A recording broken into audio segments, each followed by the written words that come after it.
YouTube के माध्यम से जुड़ पा रहा हूँ।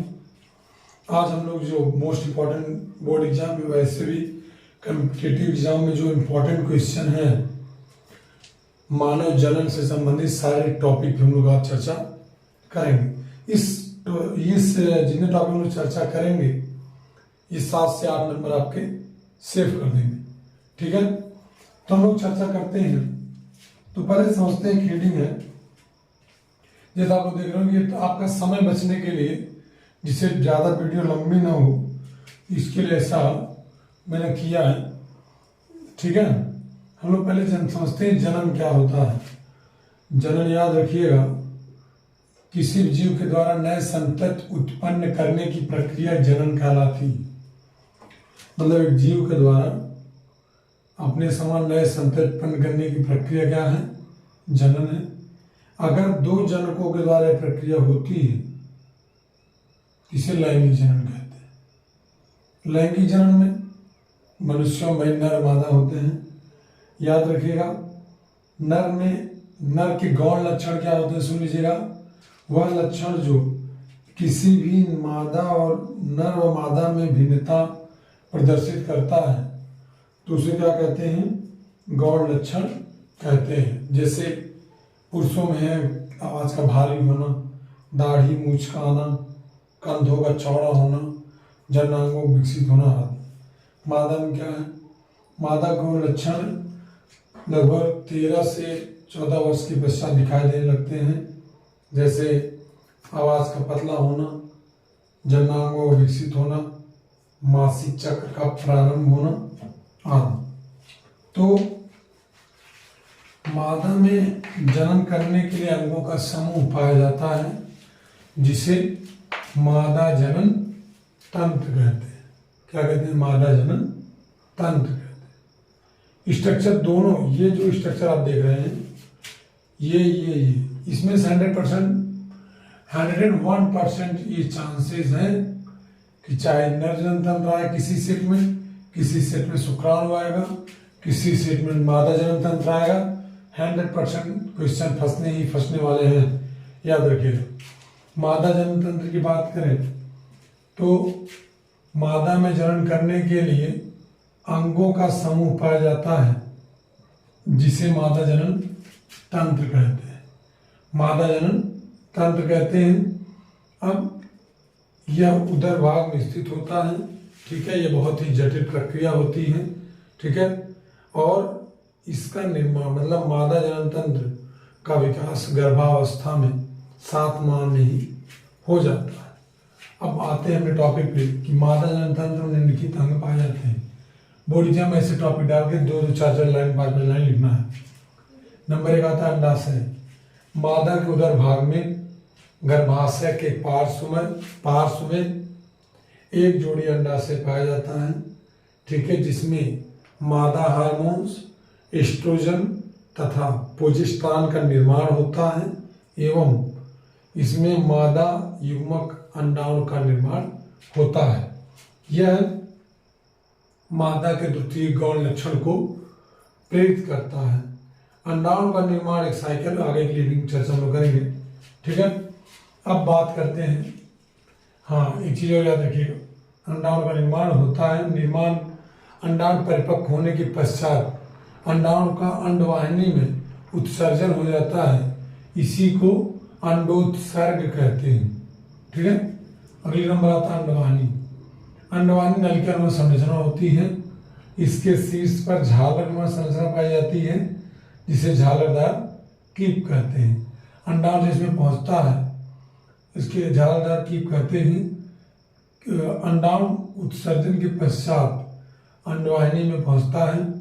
ठीक है, अंडवाहिनी के अधिकांश भाग को फैलोपियन नलिका कहते हैं। फैलोपियन नलिका में ही निषेचन होता है। ठीक है, फैलोपियन नलिका कहते हैं। दोनों अंडवाहिनियां एक नाशपत्ती आकार की संरचना में खुलती हैं, जिसे गर्भाशय कहते हैं। गर्भाशय स्तनधारी में पाया जाता है, जो बहुत ही एक ऐसा अंग है जो शिशु के विकास के साथ इसके आकार में वृद्धि होती है तथा संपूर्ण शिशु का विकास पोषण इसी में होता है। भ्रूण का विकास पोषण होता है। ठीक है, गर्भाशय उल्टे नासपत्ती आकार की संरचना होती है जो उदर भाग में स्थित होती है। इसके मुख द्वार को यौन कहते हैं। यह जनन तथा प्रसव मार्ग होता है। अगला नंबर आता है सहायक ग्रंथियां।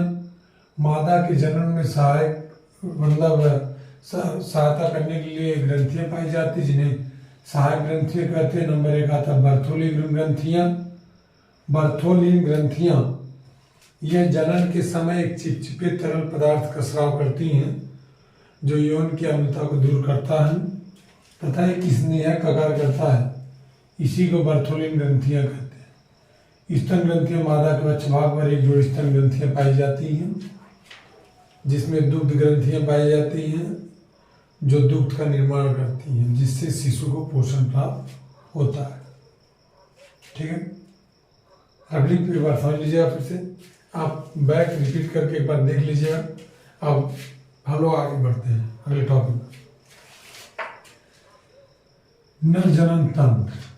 नर में जनन करने के लिए अंगों का समूह पाया जाता है जिसे नर जनन तंत्र कहते हैं। नर जनन तंत्र के निम्नलिखित अंग होते हैं। नंबर 1 वृषण। नर में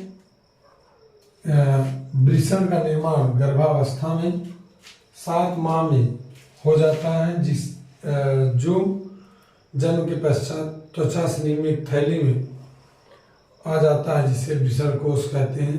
नर में एक जोड़े वृषण पाया जाता है जिसमें नर हार्मोन्स टेस्टोस्टेरॉन का निर्माण होता है का स्राव होता है तथा इसमें नर युग्मक शुक्राणु का निर्माण होता है। मादा हार्मोन से याद रखना नाम, मादा हार्मोन से प्रोजेस्टेरॉन और ईस्ट्रोजन। नर जनन तंत्र में याद रखिएगा, नर में एक जोड़ी वृषण पाया जाता है जिसमें नर हार्मोन टेस्टोस्टेरॉन निर्माण होता है। वृषण की इपिथीलियम कोशिकाओं में शुक्राणु निर्माण होता है जिसका परिपक्वन सर्टोली कोशिकाओं में होता है। शुक्राणु परिपक्वन के पश्चात इनका आंशिक संग्रह अर्धवृषण में होता है जो 6 मीटर लंबी नलिका होती है जो केंद्रित होकर 4 सेंटीमीटर में एकत्रित हो जाती है। यह वृषण के ऊपर पाई जाती है। इसमें शुक्राणु का आंशिक संग्रह होता है। ठीक है, इसके बाद अगला नंबर आता है शुक्रवाहिनी। ये 40 से 45 सेंटीमीटर लंबी नलिका होती है जो वृषण को मतलब उदर भाग में खुलती हैं। ठीक है, ये उदर भाग में खुलती हैं, इसी के माध्यम से शुक्राशय में पहुंच पाते हैं। अगली हेडिंग आती है शुक्राशय। शुक्राशय एक थैलीनुमा संरचना होती है जो मूत्राशय के पार्श्व में स्थित होती है। इसमें वीर्य का निर्माण तथा शुक्राणु का संग्रह होता है। अगला नंबर आता है शिश्न। यह नर मैथुनांग होते हैं, बेलनाकार होता है। ठीक है, इसके शीर्ष पर एक छिद्र होता है जो जनन और मूत्र दोनों मार्ग हैं। ठीक है, यह मादा के यौन मार्ग में शुक्राणु को पहुंचाने का कार्य करता है। अगला नंबर आता है सहायक ग्रंथियां। सहायक ग्रंथियां नर को जनन में सहायता करती हैं जैसे प्रोस्टेट ग्रंथि। प्रोस्टेट ग्रंथि एक तरल पदार्थ का स्राव करती हैं। ठीक है, तथा काउपर ग्रंथि एक स्नेहक मार्ग उत्पन्न करने का कार्य करता है। बात की जाए एक रीडिंग आती है शुक्राणु।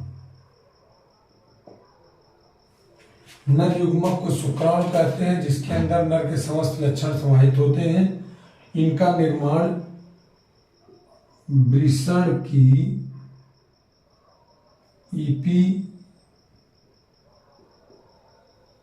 इपिथीलियम कोशिकाओं में होता है जबकि परिपक्वन सर्टोली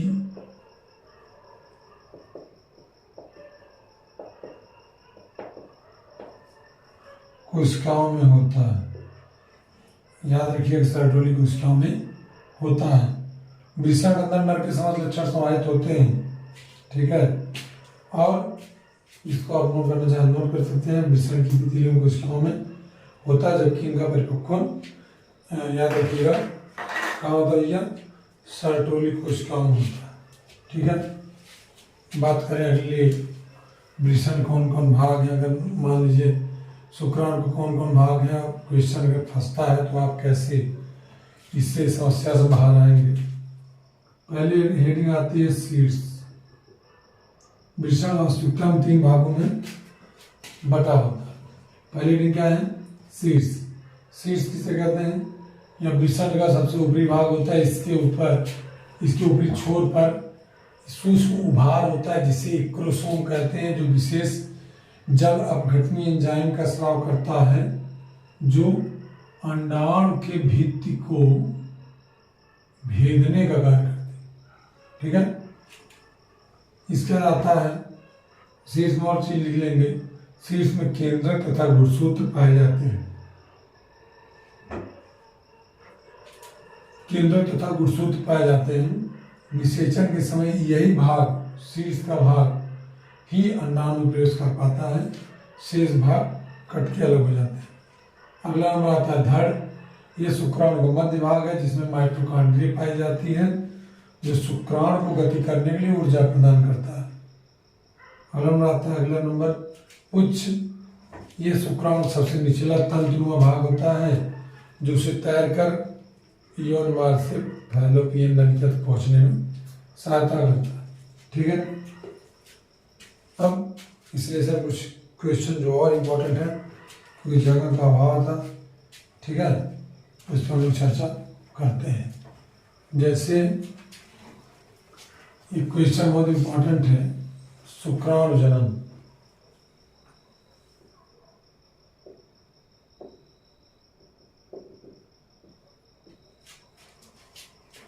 वृषण की एपिथेलियम कोशिकाओं में शुक्राणु बनने की प्रक्रिया को शुक्राणु जनन कहते हैं। शुक्राणु जनन के द्वारा ही शुक्राणु निर्माण होता है। शुक्राणु जनन निर्माण 3 अवस्थाओं में होता है। पहला है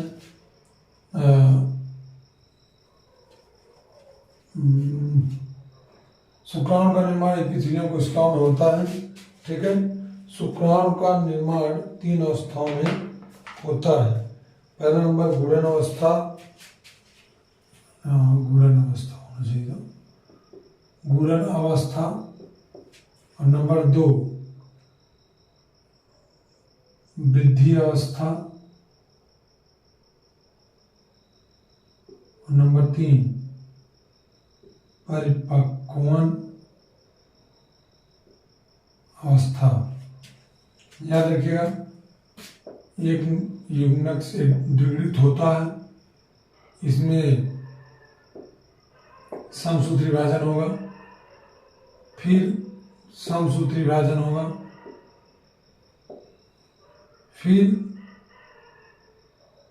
इनमें यहाँ समसूत्री विभाजन होगा, फिर इसके बाद अर्धसूत्री विभाजन यहाँ होगा, ठीक है। अर्धसूत्री विभाजन होगा, होने के पश्चात स्पर्मेटिड का निर्माण होगा।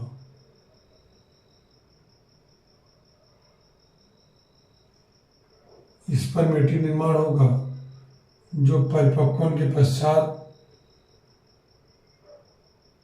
शुक्राणु का निर्माण करते हैं, ठीक है। अंडाणु जनन की प्रक्रिया में याद रखिए यही टॉपिक है सेम। अंडाणु जनन, मादा के अंडाशय में अंडाणु बनने की प्रक्रिया अंडाणु जनन कहलाती है। ये 3 चरणों पूर्ण होती है, गुणन अवस्था, वृद्धि अवस्था, परिपक्वन अवस्था। यहाँ भी याद रखिएगा, ये अगली बार ये क्वेश्चन जो मैं बताने वाला बहुत इंपॉर्टेंट अगली बार पूछा था। इसमें होता क्या है कि द्विगुणित कोशिका होती है। पहले समसूत्री विभाजन होता है, एक कोशिका तो बड़ी हो जाती, फिर एक बड़ी हो जाएगी, फिर अर्धसूत्री विभाजन होगा, जो बड़ी कोशिका होगी यही अंडाणु कहलाती है। इसके अंदर मादा के संलक्षण क्या होते हैं, समाहित होते हैं। अब बात करते हैं अगली रीडिंग की तरफ बढ़ते हैं। अगर कोई रीडिंग छूटी होगी इस लेसन में तो उस पर हम लोग चर्चा कर लेंगे, ठीक है। एक क्वेश्चन है भैया, निषेचन किसे कहते हैं तथा मनुष्य में निषेचन की क्रियाविधि क्या है। निषेचन में बताया था आपको कि नर मादा के युग्मकों के संयुग्मन को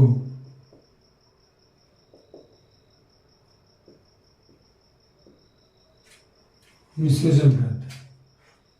नर मादा युग्मक के संयुग्मन को क्या कहते हैं, निषेचन कहते हैं। जैसे शुक्राणु है, अंडाणु है, दोनों मिलकर एक युग्मनज का निर्माण करती हैं।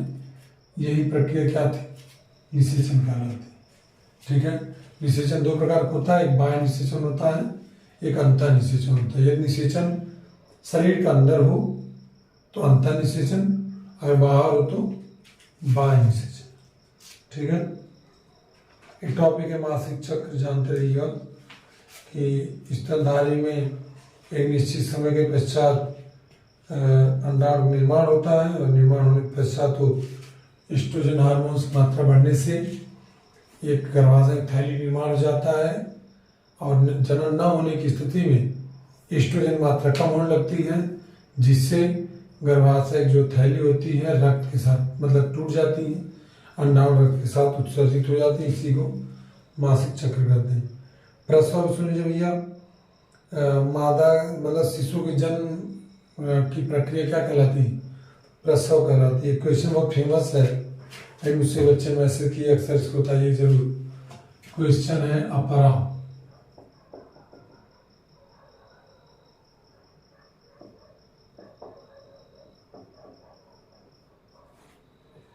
अपरा या प्लेसेंटा, याद रखिएगा इसका यह माता को शिशु से जोड़ने का कार्य करती है। यह मनुष्य के शरीर में एकमात्र ऐसा अंग है जिनका निर्माण दो जीवों के ऊतकों के द्वारा होता है, तो शिशु का एक माँ का, ठीक है। इसी की सहायता से शिशु पोषक पदार्थों का मतलब अवशोषण तथा अपशिष्ट पदार्थों का उत्सर्जन करता है। यह नलिका नुमा संरचना होती है, ठीक है। बस इसके बाद ये टॉपिक यहीं खत्म हो जाता है। आगे देखते हैं कुछ बच रहा है नहीं बच रहा है। मानव स्त्री जनतन बहुत पूछता भी है, बहुत इंपॉर्टेंट है, ठीक है। एक बच्चा उससे कहा सर एक क्वेश्चन जो है पिछले लेसन में कि ये जो भ्रूण कोश होता है इसमें सर कोशिका पाई जाती है, तो वो कोशिकाएं कैसे गिने, है पता चल जाए। जो ऑब्जेक्ट ऑप्शन आता है कि 8 केंद्रक 7 कोशिकाएं, देखो इनके पास एक केंद्रक है, कोशिकाएं कुल कितनी कोशिकाएं हैं, 7 कोशिकाएं हैं ना, 7 कोशिकाएं। अब इसमें देखो 2 केंद्रक है ना, इसमें 3 एक है, इसमें एक है, तो 6 7 केंद्रक, 7 कैसे, 6 2 8,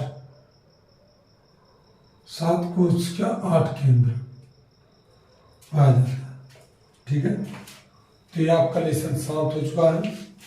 ये टॉपिक मोस्ट इंपॉर्टेंट है, ये मोस्ट इंपॉर्टेंट है। शुक्राणु जनन, अंडाणु जनन, इतने टॉपिक यदि आप पढ़ के जा रहे हैं, विश्वास मानिए इसके बाहर आपका एक भी क्वेश्चन जाने वाला नहीं है, ठीक है। हम लोग फिर नेक्स्ट वीडियो में चर्चा करेंगे आगे के 2 लेसन में। उसमें मैं आपको 2 लेसन एक साथ चर्चा करेंगे हम लोग। उसमें जनन स्वास्थ्य चर्चा करेंगे हम लोग, जनसंख्या स्पोर्ट चर्चा करेंगे, फिर हम लोग चर्चा करेंगे मेंडल वाले टॉपिक पे। मेंडल वाला लेसन थोड़ा बड़ा है, उसमें 2 वीडियो अपलोड करेंगे मैं, और जिसका DNA वाला जो लेसन है उसमें भी आपको 2 यूनिट मिलेंगे, फर्स्ट और सेकंड। चलिए बहुत बहुत धन्यवाद। आप ज़्यादा से ज़्यादा शेयर करें और सब्सक्राइब करिए चैनल को अगर आपने अभी तक नहीं किया हो, ठीक है। तो आज बस इतना ही, फिर हम लोग नेक्स्ट वीडियो में मिलते हैं।